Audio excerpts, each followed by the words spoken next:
Assalamualaikum warahmatullahi wabarakatuh.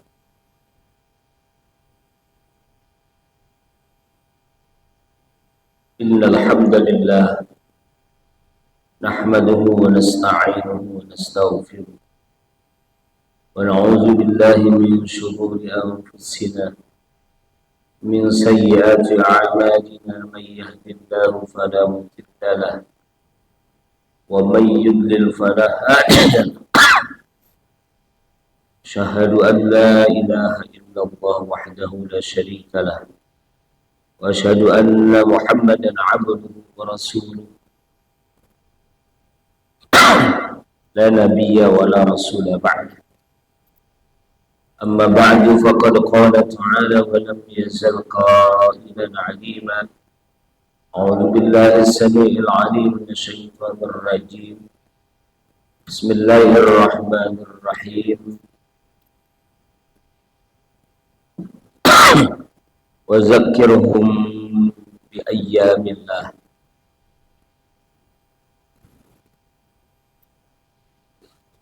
Alhamdulillah wa syukru ala ni'amillah. Para hadirin wal hadirat jamaah Masjid Baitur Rahim yang dirahmati Allah Subhanahu wa taala. Alhamdulillah wa syukru ala ni'amillah, atas izin Allah, atas rahmat Allah, atas karunia Allah Subhanahu wa taala. Pada malam ini kita bisa bersilah ukhuwah, bisa bersilaturahim. Pada malam ini kita bisa berkumpul selepas salat maghrib, insyaallah dalam rangka melanjutkan taqarrub kita, ibadah kita, mendekat kita kepada Allah Subhanahu wa taala.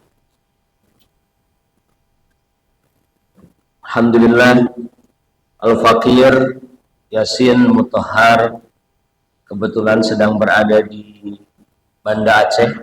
Al-Fakir dari Banten bisa bersilaturahim, bisa berkunjung ke masjid sejarah yang seluruh Indonesia tahu masjid ini, bahkan dunia. Ini adalah salah satu bentuk kekuasaan Allah Subhanahu wa taala, bahwa masjid ini termasuk masjid yang menjadi bukti bagi kita semua bahwa kalau kita mau selamat di dunia ini, maka kita harus dekat dengan masjid. Keselamatan itu ada di masjid. Keselamatan itu ada ruhnya di masjid. Sunan Kalijaga itu membuat tata kota. Tata kota dulu di zaman para sunan, para wali yang dikenal dengan Wali Songo. Di kota itu ada alun-alun. Di kota itu, tengah kota itu ada istana negara yang disebut dengan Kauman. Juga ada masjid. Ada penjara. Penjara, istana negara, alun-alun, masjid. Di alun-alun itu ada dua pohon beringin. Konon katanya ini simbol yang ingin disampaikan oleh Sunan Kalijaga. Wahai pemimpin yang ada di istana, lihatlah rakyatmu yang berkumpul di alun-alun. Naungi rakyat itu dengan dua pohon beringin, yaitu Quran dan Sunnah. Ketika Anda memimpin rakyat, maka jangan jauh dari masjid. Ruh pemerintahan, ruh istana itu adalah ruh masjid. Jika engkau tidak melayani rakyat, memimpin rakyat dengan Quran dan Sunnah, engkau jauh dari masjid, meninggalkan ruh masjid, meninggalkan semangat masjid, maka penjara menantimu. Luar biasa. Kalau hari ini ada pemimpin-pemimpin di penjara karena sudah jauh dari semangat masjid, sudah jauh dari ruh masjid, ya, sudah jauh dari ruh masjid. Karena itu alhamdulillahirabbil alamin. Para jamaah rahimakumullah, kita masih berada di bulan Muharram. Di bulan Muharram, di seluruh dunia, umat Islam pasti mengagungkan yang namanya tanggal 10 Muharram. Disebut hari Asyura. Kenapa diagungkan? Karena di situ ada peristiwa-peristiwa besar.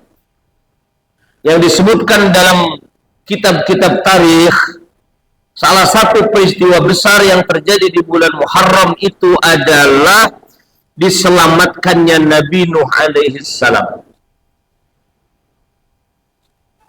Ketika Nabi Nuh alaihi salam diperintahkan oleh Allah Subhanahu wa taala untuk membuat perahu, Nabi Nuh alaihi salam dilecehkan.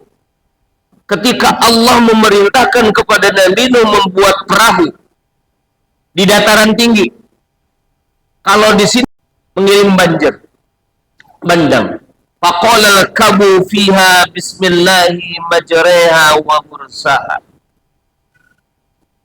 wa hiya tajri bimaujin kal jibal. Faqala kabu fiha bismillahi majreha wa mursaha. Perahu itu berjalan fi maujin, di tengah-tengah badai yang bagaikan gunung, seperti tsunami dulu. Kal jibal, seperti gunung. Kemudian Allah memerintahkan kepada Nabi Nuh untuk membaca bismillahi majreha wa mursaha. Saat itu Nabi Nuh melihat anaknya Kan'an tidak naik perahu. Kan'an ada di tempat.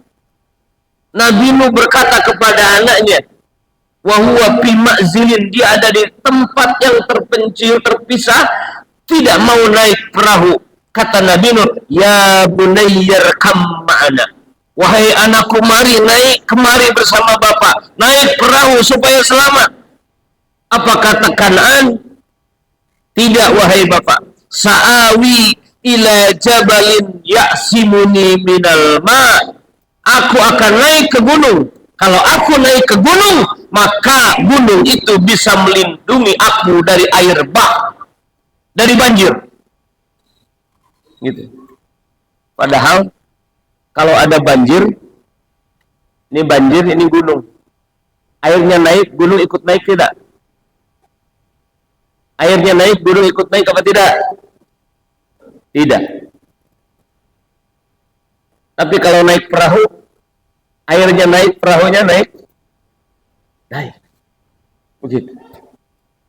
Saat itu dalam benak Kan'an, anaknya Nabi Nuh, yang akan selamat itu adalah lari ke gunung. Padahal Allah telah memberikan petunjuk. Kalau mau selamat, naik perahu. Naik perahu Nabi Nuh. Apa pelajarannya bagi kita? Gitu. Selama ini, mohon maaf, banyak orang-orang yang mereka ingin cari selamat, tapi mereka jauh dari Allah. Dikira selamat itu di diskotik.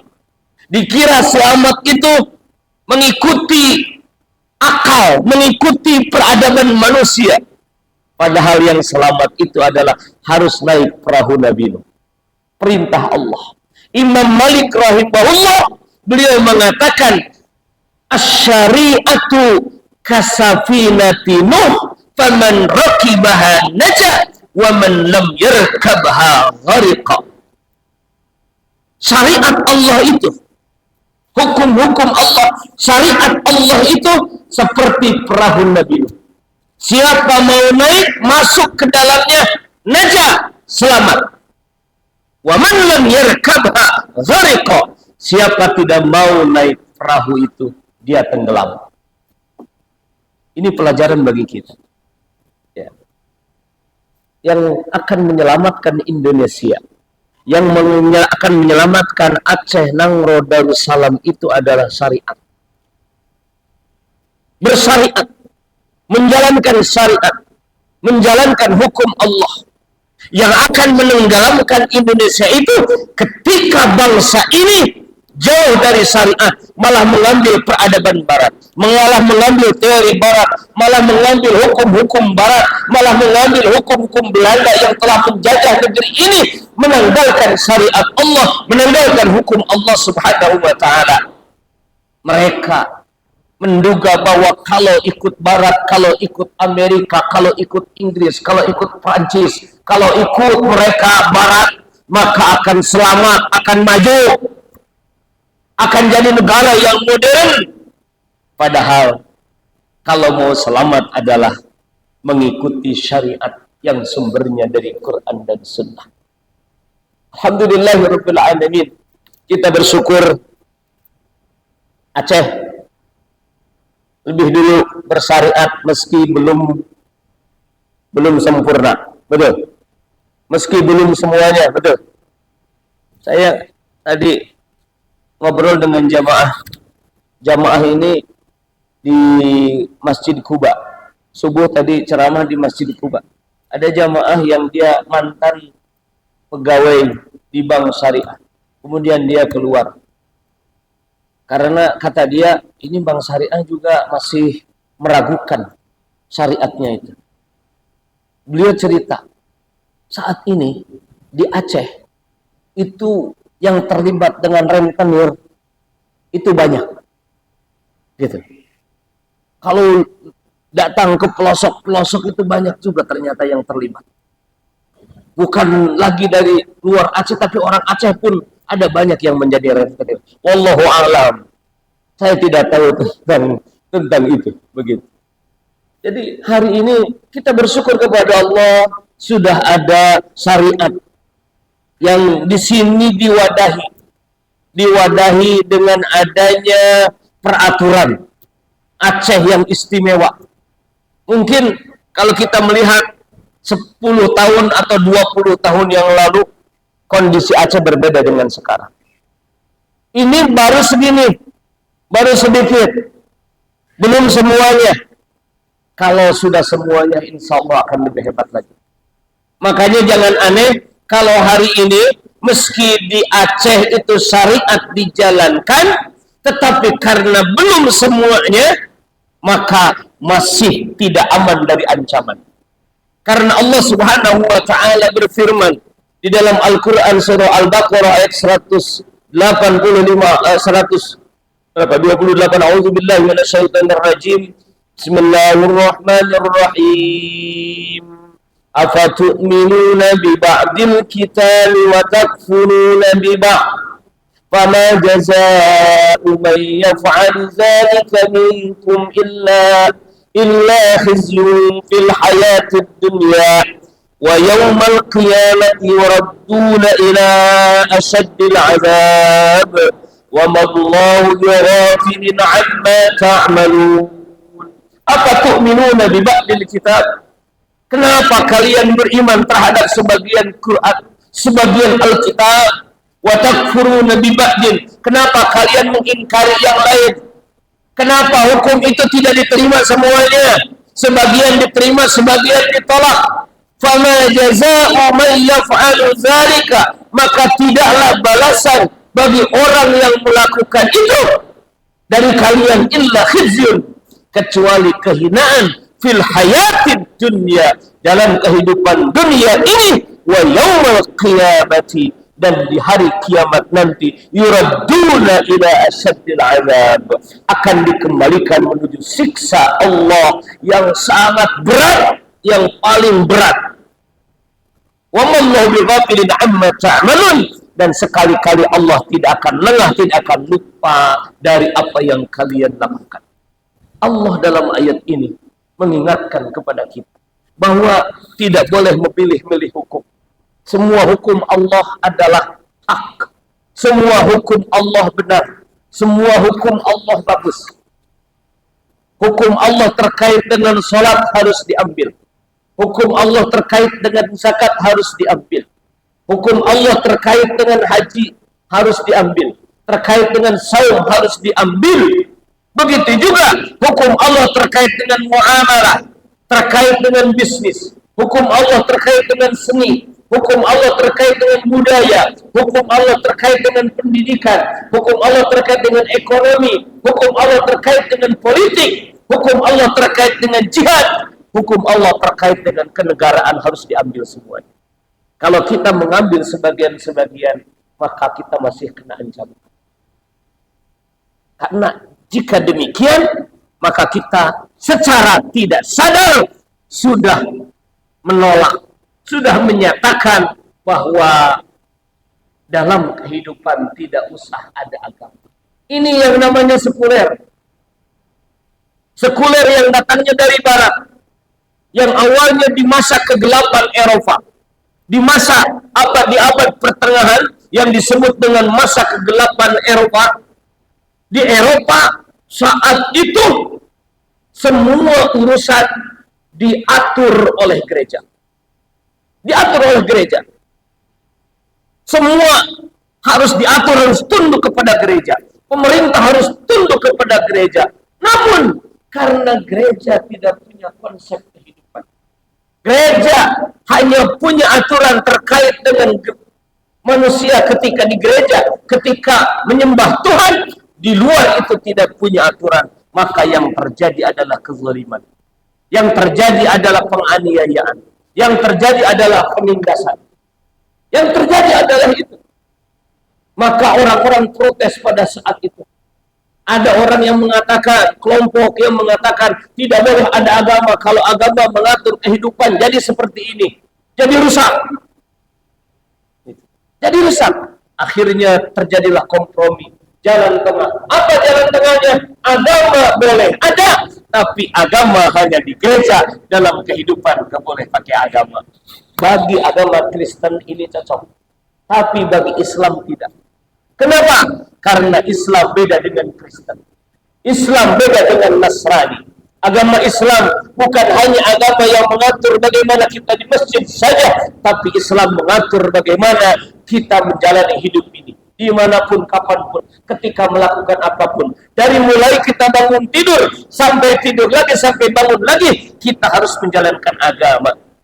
Orang Islam diperintahkan di masjid pakai agama, di masjid pakai hukum Allah, di luar masjid pakai hukum Allah. Orang Islam diajarkan untuk menerima hukum Allah tanpa pertanyaan. Sehingga Allah menyebutkan ciri orang-orang yang beriman. Innama kana qaulal mu'minin idza du'u ila Allahi wa rasulihi liyahkuma bainahum ayyaqulu sami'na wa ata'na wa ulaika humul muflihun. Sesungguhnya perkataan orang-orang yang beriman ketika mereka diseru kepada Allah dan Rasul untuk menghukumi di antara mereka, mereka hanya mengatakan sami'na wa ata'na. Ya Allah, hamba mendengar, kami mendengar, wa ata'na, dan kami siap taat. Enggak ada protes. Barusan kita salat subuh berapa rakaat? 3 rakaat. Ada yang protes? Ada yang mempertanyakan kenapa 3 rakaat? Ada? Kenapa tidak 4 rakaat? Ada yang mempertanyakan kenapa tidak 2 rakaat? Kenapa sujudnya sekali? Sujudnya 2 kali, rukunya sekali. Kenapa diawali dengan takbir? Kenapa diakhiri dengan salam? Boleh dibalik tidak? Ada yang bertanya begitu? Tidak, karena kita beriman. Semua yang ditetapkan oleh Allah kita terima. Ngerti, tidak ngerti. Dari dulu kita sholat maghrib 3 rakaat, gak pernah protes. Kenapa? Ini hukum Allah. Harusnya sikap seperti ini bukan hanya di masjid, tapi juga di luar masjid. Di masjid kita bertakbir. Orang yang bertakbir adalah orang yang menyatakan Allah yang besar, yang lain kecil. Allah maha besar, yang lain kecil. Harta kecil, manusia kecil, hukum manusia kecil, semuanya kecil. Yang besar hanyalah Allah. Yang besar syariat Allah, yang besar hukum Allah. Orang yang bertakbir siap diatur oleh aturan Allah. Tidak akan pernah protes. Namun mohon maaf, hari ini kita menemukan banyak orang yang bertakbir, takbirnya berlaku di masjid, tapi di luar masjid takbirnya diganti dengan takabur. Takbir artinya membesarkan Allah, mengecilkan diri. Kalau takabur artinya membesarkan diri, mengecilkan yang lain, termasuk Allah, termasuk hukum Allah. Merasa dia akan selamat, merasa dia hebat, bisa menjalani hidup sendiri dengan akalnya, tidak mau tunduk, tidak mau menjalankan perintah Allah Subhanahu wa taala. Ini namanya takabur. Tentu ketika Nabi Shallallahu alaihi wasallam ditanya oleh seorang sahabat, "Ya Rasulullah, bagaimana kalau ada seseorang, dia pakai baju bagus, pakai sepatu, pakai sandal baru bagus, dia bangga dengan itu, senang. Apakah itu sombong ya Rasul?" Kata Rasul, tidak. Innallaha jamilun yuhibbul jamal. Itu bukan sombong, karena Allah itu indah, Allah suka keindahan. Silakan pakai baju baru, silakan pakai sepatu baru, silakan. Itu bukan kesombongan. Innallaha jamil yuhibbul jamal. Sombong itu, kata Nabi, yang sombong itu adalah orang yang sombong itu adalah gomtul haqqi, menolak kebenaran, menolak syariat, menolak hukum Allah, menolak atur oleh Allah, wastihqarun nas. Itu sombong dan menyepelekan manusia, menyepelekan orang lain. Begitu. Dan itu pada kesempatan yang berbahagia ini Al-Fakir mengingatkan kembali bahwa masjid ini mengajarkan kepada kita bahwa kalau mau selamat, datang ke masjid. Kalau mau selamat, datang kepada syariat Allah, kepada hukum Allah yang akan menyelamatkan Indonesia yang hari ini sedang terpuruk, yang hari ini sedang bermasalah di mana-mana. Rasanya permasalahan terus-menerus bertubi, berganti-ganti, nggak ada penyelesaian. Ganti pemimpin, begitu lagi, ganti pemimpin, begitu lagi. Ganti gubernur, begitu lagi, begitu lagi, begitu lagi. Ganti bupati, begitu lagi, begitu lagi. Kenapa? Karena orang Indonesia, meski mayoritas muslim, belum sepenuhnya mengambil hukum, masih ragu, masih mempertanyakan, masih timbang-timbang, masih timbang-timbang. Harusnya sebagai orang yang beriman, kita tidak pernah menolak hukum Allah, tidak pernah menolak syariat Allah. Hati-hati, kalau itu sikap orang yang beriman, lawan dari orang yang beriman, kata Allah, wa idza du'u ila Allah wa rasulihi liyahkuma bainahum idza fariqum minhum mu'ridun wa iyyakul lahumul haqqu ya'tu ilaihi mulkinin. Ketika dikatakan kepada mereka, siapa ini? Kaum munafik. Ketika dikatakan kepada kaum munafik, mari kembali kepada Allah dan Rasul untuk menghukumi di antara kalian. Mari kita jalankan hukum Allah. Wa idza du'u, ketika mereka dipanggil ila Allah wa Rasul, kepada Allah dan Rasul, liyahkuma bainahum, untuk menghukumi di antara mereka. Tidak mari kelompok dari mereka orang-orang munafik berpaling. Wa iyyakul lahum, tapi jika ada manfaat yang mereka lihat dari hukum Allah, maka mereka akan datang dengan serta-merta menyambut perintah. Itu orang menyikapi perintah Allah dengan melihat ada baik, ada manfaatnya. Mana manfaatnya untuk kita? Padahal orang yang beriman, meski belum melihat manfaat, harus yakin semua perintah Allah pasti untuk kebaikan. Semua perintah Allah untuk kemaslahatan. Semua yang dilarang oleh Allah adalah perkara yang akan membahayakan. Kalau Allah melarang minuman keras, itu tandanya minuman keras itu akan membahayakan. Kalau Allah melarang riba, maka riba itu akan menghancurkan ekonomi kita. Kita tahu, mulai krisis di Indonesia tahun 98 diawali dari riba. Diawali dari permainan di bursa falas. Diawali dari diambilnya semua dolar yang ada, semua dolar langka oleh George Soros, pemain riba kaliber dunia, orang Yahudi, dan kemudian menjadi krisis ekonomi, krisis keuangan, dan berimbas kepada krisis ekonomi. Awalnya tahun 98 krisis keuangan, kemudian krisis multidimensi sampai sekarang. Kenapa? Karena mengambil riba. Karena kita masih bermuamalah dengan riba. Pembangunan dibiayai dengan riba, dengan hutang yang ribawi, dengan pinjaman itu berbunga. Padahal Allah menyatakan yang yamhaqullahu riba wa yurbis sadaqah. Allah akan menghancurkan riba. Allah akan membinasakan riba wa yurbis sadaqah, dan Allah akan melumpuhkan sedekah. Nabi mengatakan innal riba wa in kathura fa'aqibatu ila kitab. Riba meskipun banyak, maka akibat akhirnya akan menjadi. Mudah-mudahan kita semua termasuk hamba-hamba yang memiliki kesadaran ke depan, mudah-mudahan negeri ini diselamatkan oleh Allah Subhanahu wa Ta'ala. Kalau kita tidak mengambil pelajaran, tidak mau kembali kepada Allah, tidak mau kepada syariat Allah, tidak menutup kemungkinan akan ada tsunami yang bahkan sekarang ada tsunami yang lebih hebat daripada tsunami tumpahnya air laut. Apa? Tsunami budaya, tsunami maksiat, tsunami gadget. Sekarang maksiat di sini dengan mudah bisa diakses. Tsunami budaya, tsunami maksiat, tsunami kemungkaran. Dan ini tidak bisa dicegah kecuali kemungkaran yang digeser diganti dengan aturan yang mutlak, aturan yang paksa harus diganti dengan syariat Allah, diganti dengan syariat. Inilah kenapa kemudian kita semua harus tunduk dan patuh kepada Allah Subhanahu wa Ta'ala. Harus taat kepada Allah Subhanahu wa Ta'ala, karena ketaatan akan membawa kebaikan, ketaatan akan membawa kemaslahatan. Wa an law istaqamu ala tariqati la asqainahu ma'an qadaqa. Begitu kata Allah di dalam surah Al-Jin.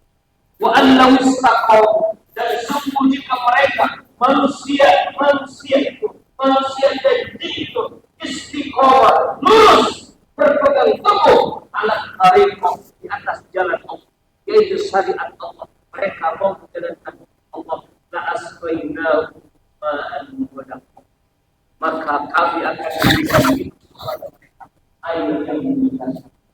Maksudnya apa kata para ulama? La ausa'u rizqi. Begitu kata Ibnu Katsir. Allah akan membuat rezeki, Allah akan menciptakan, Allah akan memberikan kehidupan mereka. Sebaliknya kata Allah, wa may yu'rid an dzikri rabbih yaslukhu adzaba as-sa'd. Siapa yang berpaling dari berzikir kepada Allah, dari syariat Allah, dari menjalankan Allah, dari menjalankan hukum Allah, siapa yang berpaling dari Quran. Quran itu disebut al-dzikr. Inna lahu nazzalna dzikra wa inna lahu la'afidun. Karena Quran berisi peringatan. Karena orang kalau baca Quran akan ingat sama Allah. Kalau dan karena dengan membaca Quran kita sampai dengan kepada Allah.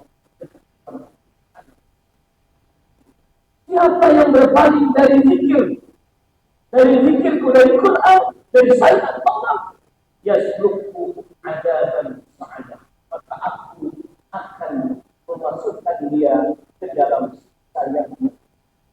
Ini juga yang diingatkan oleh Nabi sallallahu alaihi wasallam. Beliau mengatakan, taraktukum 'alal mahajjati bayda, lailuha kanahariha, la yazidu 'anha illa halik. Aku meninggalkan kalian di atas jalan yang putih bersih. Lailuha kanahariha, malamnya seperti siangnya. La yazidu anha illa halik. Tidak ada orang yang lupa dari jalan yang aku tinggalkan, yaitu hukum Allah, syariat Allah. Setelah Nabi wafat, kata Nabi, kecuali orang itu akan binasa, dia akan mendapatkan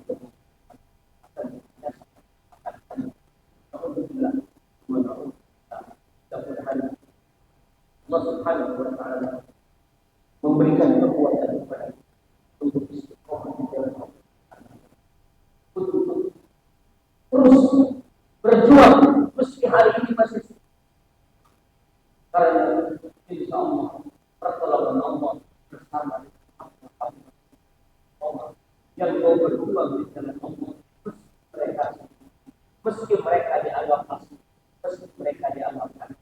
Karena itu ada pelajaran dari bulan Muharram.